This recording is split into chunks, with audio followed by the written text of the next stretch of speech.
অনেক ধন্যবাদ ডায়েটিশিয়ান সুস্মিতা মণ্ডলকে আজকে আমাদের সঙ্গে এত সুন্দরভাবে এক্সপ্লেন করার জন্য। আই থিঙ্ক আপনি প্রশ্ন করবেন। আচ্ছা,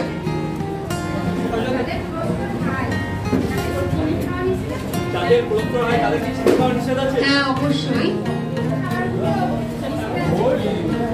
কোন খাবার বলতে কোলেস্টেরল হাই হয় জেনারেলি ফ্যাটি ফুড থেকে, মানে আমি যে তেল ইউজ করছি, কি তেল রান্না করছি, কতটা পরিমাণে দিচ্ছি, ঠিক আছে।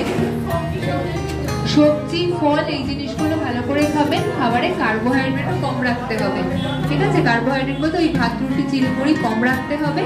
আর চিনি মধু গুড় এই জিনিসগুলো আপনাদের ক্ষেত্রে রেস্ট্রিক্ট থাকবে। আর আপনি খাবারের মধ্যে মাংস যেটা, ঠিক আছে, সেটা মাটন হলে মাটনটা খাওয়া যাবে না। মাটনটা খেলেও সেটা মাসে একবারই হবে, ঠিক আছে। বা কচি পাঠা যেটাকে আমরা বলি, চর্বি ছাড়া সেটা খেতে পারেন। আর চিকেন খেলে আপনি